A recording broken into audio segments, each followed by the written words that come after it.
See, this is the basically syntax of it. As I said, the point functions, that is nothing but these point functions should be included in between GL begin as well as GL end. So this is the basic syntax. See here. First, we have started with GL begin. The type of primitive we are using is GL point, and then we'll be ending this function. In between this, with the help of these functions, which is nothing but vertex 2i, we are being passing the parameters to this function so that to plot a particular point. This basically gives you the size of that particular point you want to display onto the screen. So there are some of the cases where you want to display some 3 points onto the screen. This is how you call the function and plot the 3 points on the graph there. There are some cases as well where you need to find the coordinates first with the help of floating point values. What if you want to give floating point values? You can give as well, like floating point -7, 78.05, and so on. This might be a type of float or as well as integer type where you want to display a point with respect to these values. Let's move on to OpenGL line functions. The primitive which we will be using in line functions is GL lines. That is nothing but GL hyphen lines. Then in line functions, there are some successive pair of vertices which are being considered as endpoints, and they are connected to form an individual line segment. As I have explained you in the class, for defining a line, you need to have two endpoints, right? One point as well as another point. With the help of these points, you will be drawing a successful line there. So that is nothing but successive pair of vertices you will be using in line functions. Then in line functions, we obtain one line segment between the first and the second coordinate positions, and another line segment between the third as well as fourth positions. This basically depend on the type of positions you are using there. If and there is an exception in the line function if the number of specified endpoints is odd, so that the last coordinate position is ignored. Suppose if I have 3 points plotted onto the screen, I want just a line. I require only 2 points, right, to draw a line. So I will just draw a line with respect to 2 points. I will ignore the third point there. Then this is some of the examples of the line functions. That is nothing but, as I said, pair of vertices is being required there. Then I can specify the line width of the line with the help of these functions. This might be a floating point value as well there. As I said, I require 2 endpoints to draw a line. This is the example for that. Then this is nothing but a GL line loop. In this function, there is a loop where you draw a line. Suppose there are 2 vertices there or 2 points with the help of which you draw a single line. With the help of GL line loop, n number of points are there where there is a formation of loop there. This is also a loop. This is one of the example for GL line loop. Then strip, this is nothing but GL line strip. What do you mean by GL line strip? This is nothing but successive vertices are connected using line segment. The final vertex is not connected to the initial vertex. Suppose this is the initial vertex you are using here. So if I start connecting the points which have been specified in the diagram, the end point, that is nothing but, if suppose this is the end vertex, it is not connected to the initial value, right? So that is nothing but line strip. That defines the line strip. I can define line strip as series of connected line segments. This is the series of connected line segments, but there is one condition. As I said, the final vertex is not connected to the first initial value of the line strip there. These are some of the examples for line strip as well as GL line loop. Then let's move on to the next function, which is nothing but OpenGL curve functions.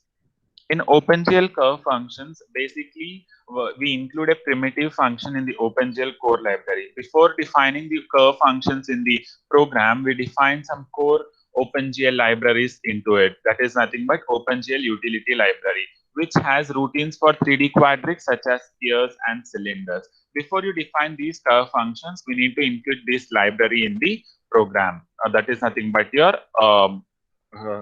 defining of this library. Then second part of curve function is you use a polyline there. Polyline in the sense, basically we locate set of points with the help of a curve path which connects the points as the line segments. These 2 points you need to remember in curve functions. One is defining a library, which is nothing but a core library, GLU, and the another is using a polyline in it. In this, there is, please observe the third point. The more line sections we include in the polyline, the smoother the appearance of the curve. This polyline, why do we use to make the curve smoother? To look the appearance of the diagram which you want to display onto the screen, it looks smoother there. These are some of the examples of OpenGL curve functions. Then this is the alternative which you need to remember as an exception. If you are not using the two functions or the 2 points which I had said before for the OpenGL curve functions, the alternative is to write our own curve generation functions based on the algorithms which we can learn in further modules. Then let's move on to point attributes. In point attributes, basically we set 2 attributes for points. One is nothing but color as well as size. In a system, the displayed color and size of a point is determined by the current value stored in the attribute. That is nothing but a color component. How do you set a color in the program or a function? Basically with respect to three colors, right? RGB color. With respect to these 3 values, you'll be setting the color to a specified object there. Suppose if I take an example of raster system, the point size is an integer multiple of the pixel size, so that a large point is displayed as a square block of pixels. Then there are, as I said, 2 functions. We use GL color function for displaying the color, or GL index function, which is basically used to display the size of the point attribute. Then let's see how the size is being defined in the point attributes. How do we set size for an OpenGL point? This is the function we use, GL point size. In the place of size here, you need to specify the amount of size of that particular point. Then once you display the size here, the point is being displayed as a square blocks of pixels as I defined it before. There is a default value for the point size, which is nothing but 1.0. Whatever the parameter you have passed here, it is assigned as a positive floating point value, which is rounded to an integer. Suppose if you give 1.0, the value or the parameter which you are passing here, it will take as 1 itself. That is nothing but an integer value. Then the number of horizontal and vertical pixels in the display of a point is determined by the parameter size. That is nothing but this, whatever you pass here for the function of GL point size. Suppose a point size of 1 displays a single value, a point size of 2 displays a 2 cross 2 pixel array. That is nothing but the size of that particular point there. Then this is how you define a point. The whole code is been represented here with the help of, with respect to size. Then let's move on to some curve attributes. In curve attributes, basically these are some of the terminologies you need to remember. That is nothing like what are these are being used in this curve attributes. One is colors, how to define a color in curves, widths, and the dot dash patterns, and pen or brush options with respect to these curves. These are some of the curves you will be defining in this topic here. Then let's see how this curve attributes works in OpenGL. Curves can be drawn in several ways in OpenGL. There are 2 approaches, as I said. In basically in point also, I had told you one approach and then an alternative approach. In curve attributes also, there is a simplest approach as well as alternative approach there. In simplest approach, basically we approximate the shape of the curve using short line segments. That is nothing but if you have drawn a particular curve there, it consists of some line segments, right? With the help of line segments, you will be drawing a curve. So that first you will approximate the shape of the curve using those line segments. Then what is another alternative way or the alternative approach you need to follow to draw a curve attribute? Basically, the curves can be drawn using OpenGL evaluator functions. This is an optional functions you will be studying in this topic. That is nothing but OpenGL evaluator function. With the help of these functions, you use several OpenGL functions with the help of GLU library, with the help of which you will draw some splines or curves with respect to curve attributes. Then let's see some line attributes. What is a line? It is nothing but a straight representation of points. I can say a straight line segment can be displayed with three basic attributes. That is nothing but these are the we will be studying what are the attributes with respect to these lines. There are three attributes. One is color, width, as well as size. These are the three attributes we'll be using in line. So let's see how the line width is being defined. We'll use this function GL line width, and you'll represent width here. This is the function to define the line width of a particular line. Then type of style. I guess this everyone know, or to define a line style. There are some of selections with the help of which you can draw different line attributes such as solid lines, dashed lines, and dotted lines. These are the types of lines you can draw.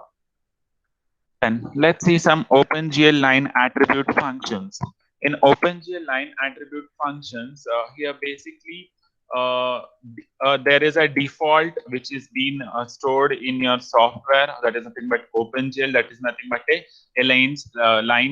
a straight line segment which is displayed as a solid line. The default style in the OpenGL line attribute is nothing but a solid line. Then, however, we can also display dashed line. This is the default value which is being stored, which is nothing but a solid line. And the another alternatives you can do is you can draw a dashed line or a line with a combination of dashes or dots, or you can vary the length of the dashes by giving in those dots. We set a current display style for lines with the OpenGL function. This is nothing but displaying different styles with the help of line attribute functions. Then there is a function for defining line attribute function, that is nothing but line triple, which has a parameters called repeat factor as well as pattern. What does this pattern define in this function? This is an argument passed to this function. Pattern, it is nothing but a reference which consists of 16-bit integer that describes how the line should be displayed. That is nothing but the pattern of that particular line which has a value of 16-bit. Then 1 bit in the pattern denotes an on pixel position, 0 bit indicates an off pixel position. If suppose you give as it is a 16-bit integer value, if you pass 1 and 0 to it, so where the 1 defined as an on pixel position and 0 indicates an off pixel position. Then it consists of a default pattern which is of this format, where each bit position has value of 1, which consists of a solid line, or the resultant of this pattern will be a solid line there. This is one of the example. This is the repeat factor, and this is the pattern you are defining there. There are some of the features which needs to be activated while you are defining the line triple function. First, you'll enable as well as disable. That is nothing but starting of that particular function and then ending of that particular function. In between, you'll be defining this function which consists of the repeat factor as well as pattern of that particular line. If you specify this pattern, it is basically indicates you that you are drawing a solid line there. Then let's move on to line attributes. These are some of the line attributes you are using. As in the example, you can see these are some kind of lines which you have drawn there. We have an option of pen and brush options too. This basically depends on some of the packages you install. As in OpenGL, particularly painting as well as drawing systems, we can select different styles directly. This basically depends on the type of software you are being using. And these are some of the line effects, examples of line effects you are defining there by defining colors, index of that particular line, the model of that particular line effects, and so on. Then let's start the whole important topics of this module, which is nothing but algorithms of these models. Fine. Let's start with the defining of line. So what is a line? It is a path between two endpoints, right? As I said, we require two endpoints to define a line. It is a line. If you want to draw a line, you require two endpoints. Then at any point on the line must follow the line equation. This is a basic equation you people will be knowing. Y is equals to mx plus b, where m is the slope of the line and b is the constant that represent the intercept on y axis. So we'll just move on to the first algorithm, which is nothing but DDA algorithm. Please refer your notes.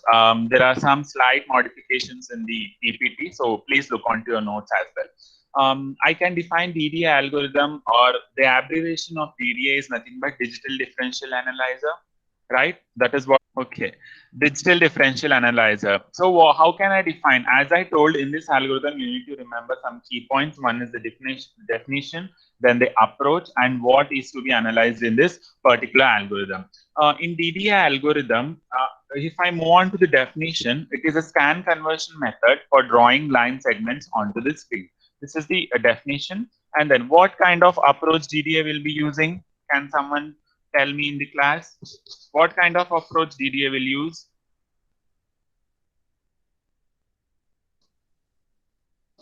But scan conversion, it is a scan conversion method for drawing line segments onto the screen. Then the kind of approach, which is nothing but incremental approach. What do you mean by incremental approach? It basically uses previous point to draw the next point. That is nothing but with respect to those points, it will draw a line there. Then what we have to analyze in this algorithm? Basically, we analyze the difference in pixel points and then draw a line there. That is nothing but the small points or the definitions you need to remember. Then after writing these points, you draw a simple line which consists of pixels there. Then define what is a line. As I told, line is nothing but they are the 2 points in a plane which have been connected as an line segments. Then start writing with the straight line equation, which is nothing but y is equals to mx plus b. Then after writing the slope equation, then calculate m. What is m there? M is nothing but you'll calculate the slope of that particular line. I can define m as delta y by delta x. In the notes, I have given it as y2 minus y1 divided by x2 minus x1. In this, they have given y1 minus y0, x1 minus x0. That is nothing but differentiation in the, or difference in the y coordinate divided by difference in the x coordinates. Then I can write slope m is equals to delta y by delta x. This is nothing but the differentiation formula. Then after that, we'll be calculating some values there, right, in DDA algorithm based on some calculations, nothing but delta x as well as delta y. I can define delta x as delta y by delta m and delta y as m into delta x. This basically you got with respect to these formula. I'll calculate, if I know the slope formula, I can calculate delta x as well as delta y there. After calculating that, I will directly move on to the cases there. How many cases are there in DDA algorithm? As I have explained you, there are 3 different cases in the DDA algorithm. The first case is if the m, which is nothing but the slope, is lesser than or equal to 1, where there you will increment the value of x, that is nothing but xn, that is nothing but the next value which you need to consider for x. Here I have represented it as k plus 1. In the class I have explained you as xn. You refer the class notes itself. I can represent it as xk plus 1, which is nothing but the previous, which is x. If I use xn here, this should be x1 plus 1. Then yn, that is nothing but yk plus 1, is given as y1 plus m. In this case, basically the x increment. If suppose the slope, which is nothing but m, is greater than 1, then you will calculate the next x point as well as y point with respect to these formulas. What if m is equal to 1? If the condition satisfies, if m is equal to 1, here both x and y values should increment with respect to the formulas. Xn is equals to x1 plus 1 and yn is equals to y1 plus 1. That is nothing but the 3 different cases which we'll be using in DDA algorithm. If suppose they ask some if they ask some value, if they give some values, suppose different values that are x and y coordinates, and ask you to calculate the DD algorithm with respect to these points, you need to do that. I guess everyone has noted it down, which I have been explained to you in the class. The example. I guess I have taken the example of 1, 1 and 4, 3. Am I correct? Yes, sir. I guess you people have the values as well. I'll just tell you the values. I have got the slope as 0.67, delta x is equals to 3, and delta y as 2. Then the first condition is met, which is nothing but m is lesser than 1. I got 2 points xn and yn, that is nothing but 2 and 1.67. Then the second case I got as m is lesser than 1. I got the 2 points, that is nothing but 3 and 2.34, and then at the last I got 4 and 3.01. You'll stop at this point because it is meeting the coordinate values in the question, which is nothing but 4 as well as 3. Fine with the example. Yes, sir. Yeah, if you have any doubts, you can ask in the examples or anything. So we'll next move on to the next algorithm, which is nothing but Bresenham's line algorithm. I'll just read out the definition of Bresenham's line algorithm. Why do we use Bresenham's line algorithm? Bresenham's line algorithm basically determines the points of an n-dimensional raster that should be selected in order to form a close approximation to a straight line between 2 points. In Bresenham's line algorithms, there might be some points which are being scattered. They, in a previous GTA algorithm, the lines you get was in a straight line, but in this there might be points which are being scattered, so you need to take the approximation of 2 points and then start plotting a line there. That basically tells the definition of your Bresenham's line algorithm. So let's see some of the additional points for Bresenham's line algorithm. In Bresenham's line algorithm, it is efficient than DDA algorithm because it does only integer addition, subtraction, and multiplication. This is one of the advantage of Bresenham's line algorithm. You should just give integer values. If you give floating point values, this algorithm fails here. That is the advantage as well as disadvantage of this Bresenham's line algorithm. These operations are performed rapidly, so lines can be generated quickly. Then we'll start up with the algorithm. So some of the steps of algorithm. First, you need to have some coordinates right in the algorithm. The starting coordinates will be x0 and y0, and the end coordinates will be xn and yn. What is the first step of the Bresenham's line algorithm? Similar to that of DDA algorithm, you should calculate the delta x as well as delta y for the particular slope. That is nothing but if you want to calculate delta x, you will give the nth coordinate of x minus the initial coordinate of x, which is nothing but xn minus x0, and delta y is equals to yn minus y0. That is nothing but calculation of delta x and delta y, differentiation in the coordinates. Then the step 2, we should calculate the decision parameter. Why do we use decision parameters in Bresenham's line algorithm? Is it is used to find a particular exact point to draw a particular line with respect to the algorithm. Basically, you can tell exact point is being extracted with the help of decision parameter. So how do we calculate decision parameter? That is nothing but pk. I can define it as 2 delta y minus delta x. You already know the value of delta y and delta x, that is you have calculated in the step 1. Then let's move on to the step 3, which is nothing but there are 2 different cases in the step 3. If the decision parameter is lesser than 0, and in the second case, if the decision parameter is greater than or equal to 0. If those conditions met, you will be calculating so and so values of that coordinate. That is nothing but finding the next points in the line segment to draw a line.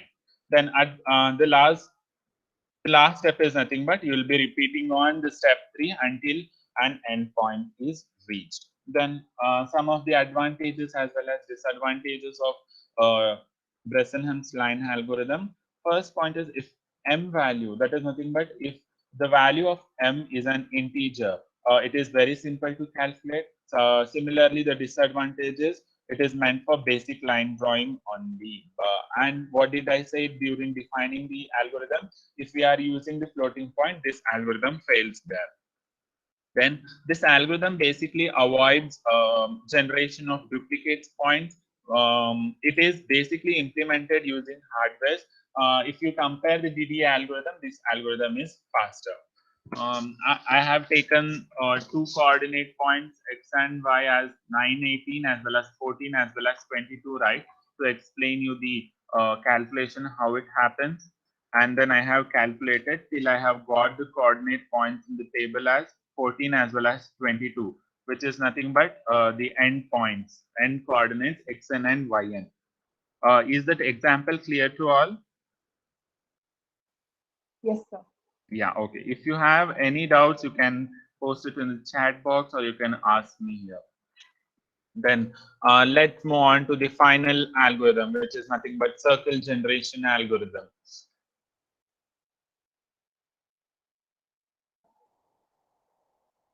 See, this is the example. If you take some example, and here the coordinates which they have given is as 20, 10, and 30, 18. They have stopped till the end point. That is nothing but 30, 18. This is the example. Then once you get the table, the complete table, this is the points which you have plotted here. See here, they have just taken the approximate points with the help of which you can draw a straight line. Fine. They have something avoided some of the points, which is nothing but they are not considering these points to draw a line. Clear with this example? Then let's move on to the circle generating algorithm. First, let's see what is a circle. I can define circle as a set of points that are all at a given distance r. If you want to draw a circle, what is the important aspect you need to remember? That is nothing but the radius, right? Which I can define it as r, which is at the position xc, yc. If the shape of the circle is similar in each quadrant, as I said, I have explained you, there are four different quadrants: quadrant 1, quadrant 2, quadrant 3, and quadrant 4. If the shape is similar in all the quadrants, if we determine curve positions in the first quadrant as well as second quadrant, the third quadrant can automatically be considered there. If you find the circle in first two quadrants, then you can calculate the quadrants in second as well as the third as well as fourth quadrant. First, in this algorithm, as I will be explaining you what I have explained in the class. Other PPTs, you can just refer this PPT. First, in midpoint circle generation algorithm, as I have told you, we'll start up with radius. The first point, which is nothing but 0, from the 0th point to the radius, I will just show you that circle. As I told, these are the four quadrants which we'll be using in circle generation algorithm. Suppose this is at a point 0. First, we'll be taking r comma 0 from the circle drawn from this point to this point, which is, I can define this as r comma 0. I can define this as 0 comma r with respect to radius. Now, first x moves in unit intervals, then y we should select. First, if x part, whatever the first point, it starts moving in unit intervals. I can say this has 1 unit, this has 1 unit, this has 1 unit. It starts moving in this way. And then if it is start moving, then I can take it as yk value. Once it start moving in unit intervals, I can calculate y values there. Then there is an formula which we need to, circle formula. I have defined it here. I can give the circle formula as x square plus y square minus r square is equals to 0, which is nothing but an circle generating a formula. That with, how did you get this formula? It is nothing but an Pythagorean theorem, which you have studied before. With respect to these Cartesian coordinates, you calculate these formula. Then how do you calculate the next coordinate? For calculating the next coordinate, depending on the decision parameter, you calculate the next coordinate, right? If you want to calculate the xk plus 1 value, you need xk value. If you want to calculate yk value, you need yk plus 1 value there. Then after that, you will be calculating the midpoint with respect to some formula. and then you'll start applying the midpoint in the circle formula. That is nothing but here, this formula. Then this is represented as x square plus y square is equals to r square, which I can write as x square plus y square minus r square is equals to 0. If I substitute the midpoint in circle formula, I'll get so and so equations, with the help of which I'll be calculating the decision parameter, which is nothing but pk there.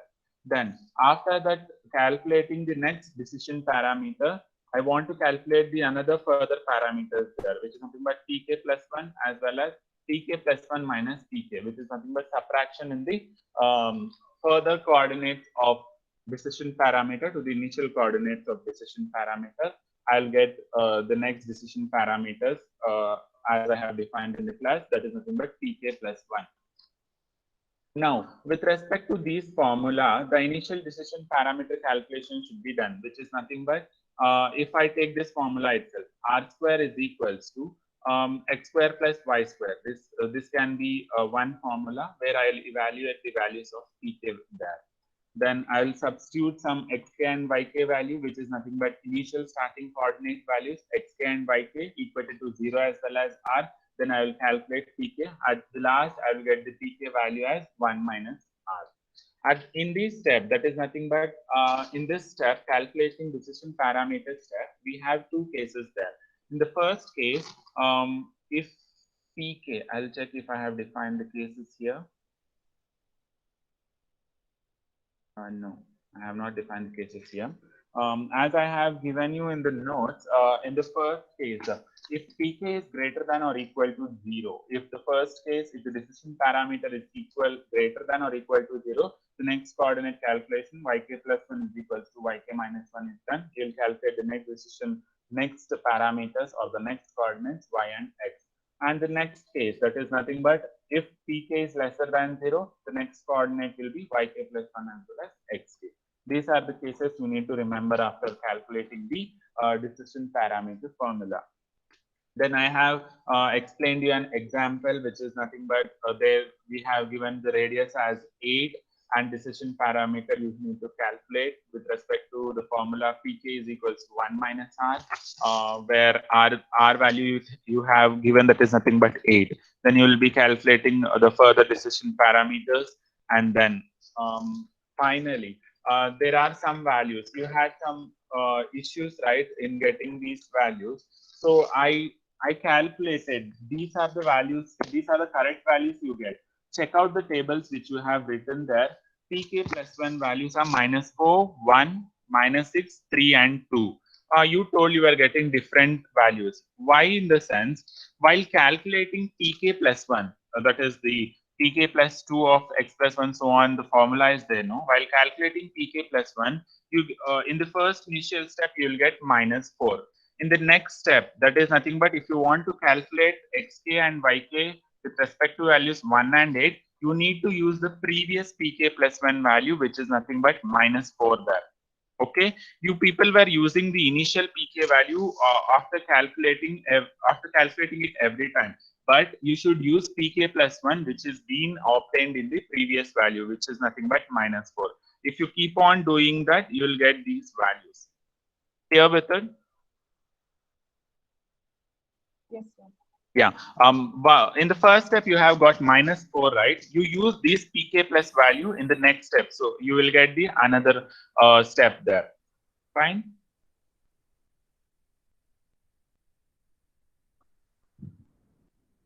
So this is all about the module 1.